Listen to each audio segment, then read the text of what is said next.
Bonjour, je m'appelle Stéphanie Bourque. Mes pronoms sont elle, la. Je suis candidate à la maîtrise en histoire à l'Université d'Ottawa. Le titre de ma communication est Une joyeuse réunion de famille, la presse québécoise et la commémoration du bicentenaire de la déportation des Acadiens. Pendant toute l'année 1955, l'Acadie commémore le bicentenaire de la déportation. En l'honneur de cet événement, la Société Saint-Jean-Baptiste de Montréal et celle de Québec décident de donner comme thème aux célébrations de la Saint-Jean-Baptiste l'Acadie rayonnante. De plus, le gouvernement du Québec offre 25 000 au comité organisateur des fêtes officielles qui se déroulent à travers les Maritimes au mois d'août 1955. S'il est clair que le Québec s'investit dans les efforts de commémoration du Grand Dérangement, ces initiatives mettent en valeur les relations qu'il entretient avec l'Acadie. Cet événement, qui est considéré comme l'une des dernières manifestations du nationalisme acadien traditionnel, prend place dans une période de grande diversification du champ intellectuel canadien-français. Par exemple, l'émergence du néo-nationalisme et la montée de la gauche catholique depuis l'après-guerre viennent entre autres remettre en question le nationalisme canadien-français traditionnel tel que promu par l'Église catholique. Tant dans l'historiographie acadienne que dans l'historiographie québécoise, on a étudié le nationalisme propre à chacun des groupes depuis leur émergence respective au 19e siècle jusqu'à leur déclin dans les années 1960. Des historiens tels que Marcel Martel et Michel Bock ont étudié la place que prennent les minorités francophones dans l'idéologie canadienne-française défendue par les intellectuels et militants nationalistes du Québec. Par exemple, les travaux de Martel montrent bien qu'il y a une multitude d'efforts déployés au Québec pour regrouper les minorités francophones dans des associations canadiennes-françaises à l'échelle du pays et du continent. Les recherches de Michel Bock portent sur la place donnée aux minorités francophones dans la production intellectuelle de Lionel Groulx, le principal maître à penser du mouvement nationaliste canadien-français pendant la première moitié du 20e siècle. Dans un article à paraître portant sur la relation entre Groulx et l'Acadie, Bock met en lumière les difficultés auxquelles fait face Groulx dans les efforts qu'il déploie pour nouer des liens solides avec l'élite acadienne et pour définir la place que prend l'Acadie dans le Canada français. Même si Groulx reconnaît qu'il y a plusieurs similarités entre Canadiens français et Acadiens, il reconnaît aussi que l'expérience acadienne diffère de l'expérience canadienne-française. Par exemple, il n'arrive pas toujours clairement à formuler la place que devrait prendre l'Acadie dans la famille canadienne-française. Si les Canadiens français formaient une famille, comme le demande Bock, les Acadiens étaient-ils des frères, des cousins ou simplement des voisins? C'est à partir d'une interrogation semblable que je m'interroge sur le discours tenu par le Québec au sujet de l'Acadie et plus précisément sur la place qu'on lui donne dans le projet national canadien-français, dans le contexte de la commémoration du bicentenaire de la déportation. Est-ce que les Acadiens sont considérés comme des frères, des cousins ou simplement des voisins du Québec? Est-ce que l'on présente le Québec comme la mère patrie ou l'État parent de l'Acadie? Nous verrons qu'il y a plusieurs conceptions de la place de l'Acadie dans le Canada français et sur la nature des relations que doit entretenir le Québec avec l'Acadie dans le contexte du bicentenaire de la déportation. De plus, il est possible d'examiner jusqu'à quel point on considère le Grand Dérangement comme faisant partie de l'expérience collective des Canadiens français. Le sujet de cette communication s'insère dans mes recherches entreprises pour ma thèse de maîtrise. Cette dernière porte sur la question des relations entre le Québec et l'Acadie entre 1930 et 1960 à partir d'une étude de la presse québécoise. Pour ma méthodologie, les journaux et revues retenus tentent d'englober la plus grosse part possible du champ intellectuel canadien-français. On retrouve deux quotidiens qui peuvent être associés au nationalisme canadien-français traditionnel, soit le Devoir et l'Action catholique, deux autres qui peuvent être associés à la presse libérale, la Presse et le Soleil, ainsi que l'hebdomadaire ouvrier, Le Monde ouvrier. On a trois revues, chacune associée à différents courants. L'Action nationale au nationalisme canadien-français traditionnel, la Revue moderne au libéralisme et Cité libre à la gauche catholique. Il faut brièvement mentionner que même si on associe le Devoir et l'Action nationale au courant nationaliste canadien-français traditionnel, à partir de l'après-guerre, des intellectuels de la gauche catholique vont rejoindre leur rang et exercer une influence sur leur positionnement idéologique. La période à l'étude pour les journaux couvre le mois d'août 1955, étant donné que les célébrations officielles à travers les Maritimes ont lieu du 8 au 16 août. Pour les revues, vu qu'il y a un maximum de 12 éditions par année, il a été possible de faire l'année 1955 au complet. Pour les journaux associés au courant nationaliste canadien-français traditionnel et ceux de la presse libérale, les résultats sont semblables, à l'exception de la presse. Pour l'hebdomadaire Le Monde ouvrier, la position idéologique du journal explique en grande partie ce résultat. Ce dernier ne se préoccupe pas de la question nationale et privilégie plutôt les questions sociales et ouvrières. Pour les revues, les résultats semblent refléter le courant idéologique auquel elles sont associées. Dans le cas de Cité libre, nous n'avons retrouvé aucune intervention. Ces résultats peuvent être expliqués en partie par la prise de position idéologique de la revue. Cependant, il faut noter qu'en 1955, elle n'est publiée qu'à 4 reprises. Ce silence semble indiquer que l'Acadie, dans un premier temps, n'est pas un sujet retenant l'attention des intellectuels de la gauche catholique au sein de la revue et, dans un deuxième temps, qu'elle n'est pas intégrée aux critiques du nationalisme canadien-français traditionnel. À travers ma recherche dans la presse québécoise, on constate facilement qu'il y a plusieurs catégories de personnes que l'on considère comme étant acadiennes et qu'elles n'entretiennent pas tous le même type de relation avec le Québec. On peut en identifier 3, les Acadiens des Maritimes, les Canadiens français de descendance acadienne et les Acadiens de la Louisiane. Le groupe d'Acadiens auquel on fait le plus souvent référence est celui des provinces maritimes. À part quelques exceptions, on se réfère à ces Acadiens comme étant des frères. Dans les articles du Devoir et de la presse, on reproduit en partie le discours du maire de Montréal, Jean Drapeau, lors du dîner des invités d'honneur des célébrations du bicentenaire. Il dit, et je cite, « Frères acadiens, le maire de Montréal, métropole du Canada et deuxième ville française du monde, vous apporte aujourd'hui l'hommage ému et le salut fraternel de près d'1 million de vos compatriotes. » Dans ce même discours, Drapeau rassure les Acadiens qu'ils auront toujours l'appui total de leurs frères canadiens-français dans toutes les luttes qu'ils entreprendront pour maintenir leur foi catholique, leur culture et la langue française.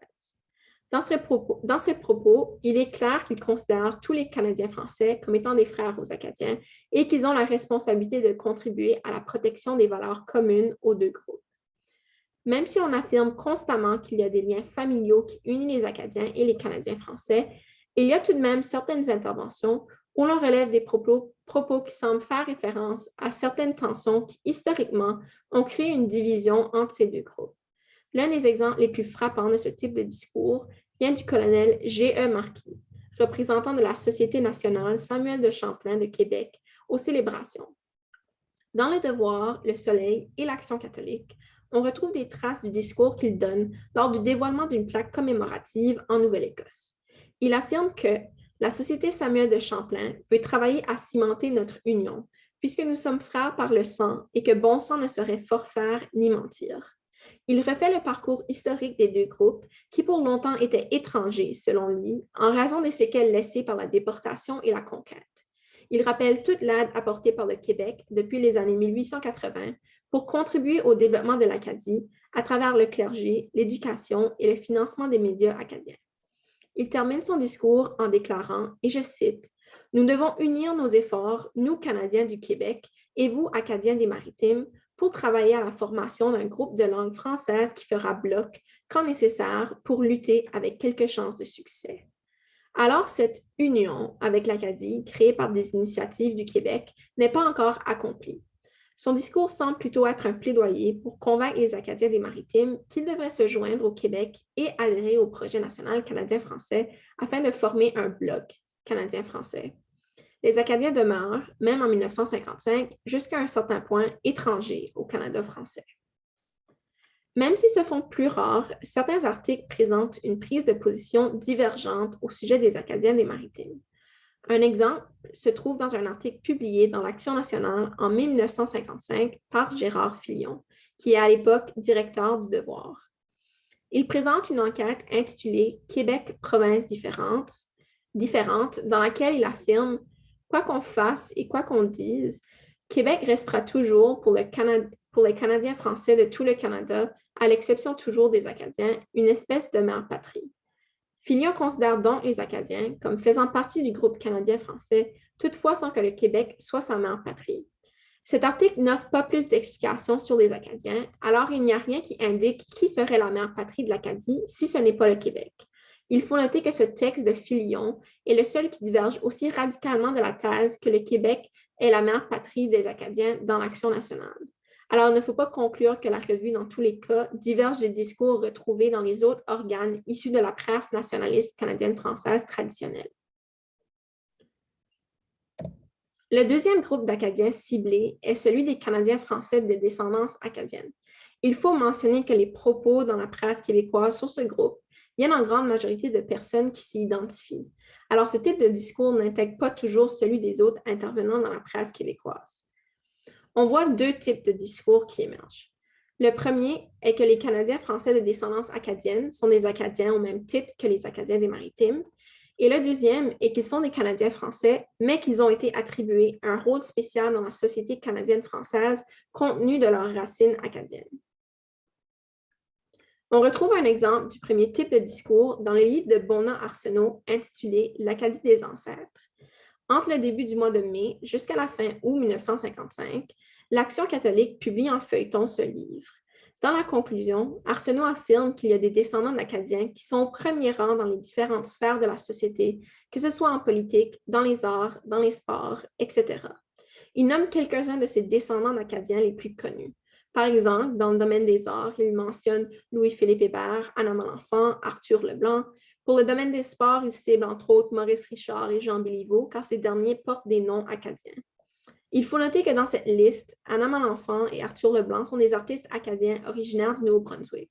Alors, en les plaçant aux côtés de personnalités originaires du Québec, mais ayant des racines acadiennes, ou du moins un nom de famille traditionnellement acadien, il semble considérer ces derniers comme étant des Acadiens au même titre que les Acadiens des Maritimes. Sa conception de l'Acadie est donc essentiellement généalogique. La seule condition d'admission est que l'on soit descendant des déportés de 1755. Cependant, ce discours peut aussi être interprété comme un effort d'intégrer l'histoire de l'Acadie à celle du Canada français, car ses héros sont les mêmes. À d'autres occasions, on retrouve des propos qui donnent un statut différent aux Canadiens français de descendance acadienne. Dans une lettre d'opinion publiée dans l'Action catholique, l'abbé Ernest Arsenault met de l'avant la thèse qu'il est nécessaire pour les Canadiens français de descendance acadienne de se souvenir qu'ils ne sont pas comme les autres Canadiens français du Québec et que ces derniers doivent mettre en valeur leurs racines acadiennes. Par exemple, il affirme que depuis la déportation, les déportés et leurs descendants demeurent un tonique pour la race canadienne-française. De plus, l'auteur admire les valeurs typiquement acadiennes qui ont été importées au Québec. Je cite, « Les Acadiens avaient la mystique de la terre bien avant les Canadiens. De nos jours encore, quand un Canadien nous déclare qu'il aime assez sa terre pour en manger, grattons un peu et on finira presque toujours par trouver du caïn. Ils ont été moins gaspilleurs et plus conservateurs économiquement parlant. Naturellement poètes, ils n'ont jamais été intéressés à convertir les beautés de la nature en rouleaux de piastres. » Cette description des Acadiens semble être faite d'une philosophie qui valorise l'Acadie historique. Par exemple, avec l'utilisation de la désignation caïn et avec leur association au travail de la terre. Ces descendants d'Acadiens, n'ayant pas été corrompus par la modernité, possèdent une meilleure moralité que les autres Canadiens français. Ils jouent donc un rôle spécial au Québec, celui de protéger les traditions telles que le travail de la terre. Le dernier groupe d'Acadiens ciblés est celui des Acadiens de la Louisiane. À la suite du voyage en Louisiane par un convoi majoritairement formé de Canadiens français et d'Acadiens des provinces maritimes pour participer aux cérémonies d'ouverture de l'année du bicentenaire en janvier 1955, on retrouve un article rédigé par Euclide Daigle, rédacteur en chef du journal acadien L'Évangéline, dans la revue L'Action nationale. L'une des premières mises au point faites par Daigle est que le groupe d'Acadiens des provinces maritimes et celui de la Louisiane sont les deux branches maîtresses de l'arbre qui a pris racine à Port-Royal et que la déportation a permis aux graines de tomber éparses pour produire des îlots acadiens du Canada français. Dans cette logique, la déportation a permis aux Acadiens d'étendre le territoire du Canada français en s'installant en Louisiane tout en demeurant distincts des autres îlots du Canada français. Il conclut qu'il est évident que la Louisiane et l'Acadie sont de caractères différents. Alors, même s'il considère qu'il y a une distinction entre les Acadiens de la Louisiane et les Acadiens des provinces maritimes, ces derniers font toutefois partie du Canada français. Dans les quelques articles de journaux qui font mention des Acadiens de la Louisiane en août 1955, on ne précise pas la nature des liens qu'ils entretiennent avec le Québec. Toutefois, on rapporte les arrêts de la délégation louisianaise à Montréal et à Québec en route vers les célébrations du bicentenaire dans les Maritimes.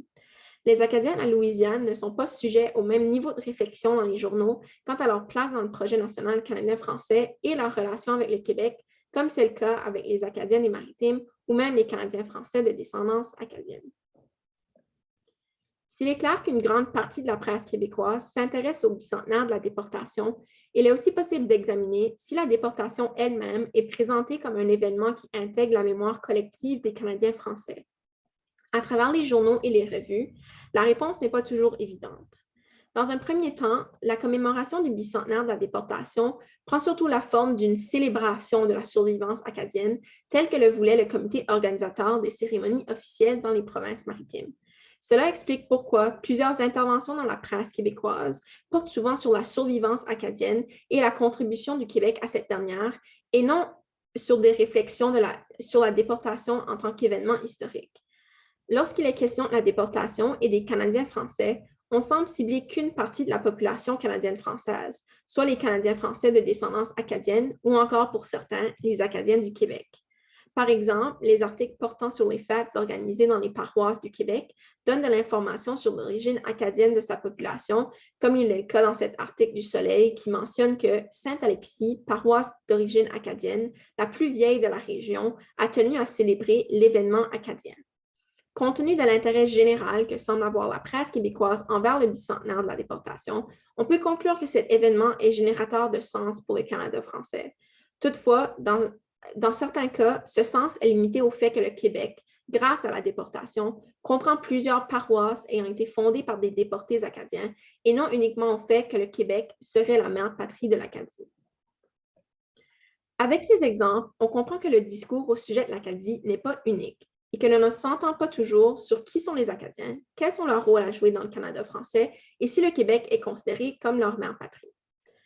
Dans la majorité des cas, les propos se concentrent sur l'intégration réussie ou en voie de réussite des Acadiens dans le Canada français. De plus, on voit à travers les propos du Québec un effort de se présenter comme la mère patrie de l'Acadie, et les célébrations du bicentenaire donnent la chance de faire campagne pour rappeler les liens qui unissent l'Acadie et le Québec, surtout auprès des Acadiens des Maritimes.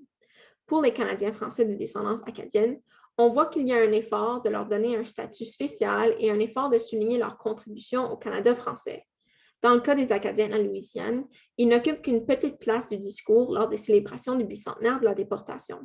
Si la commémoration de cet événement pousse plusieurs organes de presse à parler de l'Acadie et à se questionner sur les relations qu'elle doit entretenir avec le Québec, il reste toujours que certains n'abordent pas le sujet. À quelques années de la Révolution tranquille, ces silences sont révélateurs de la transformation des liens graduels entre le Québec et les minorités francophones.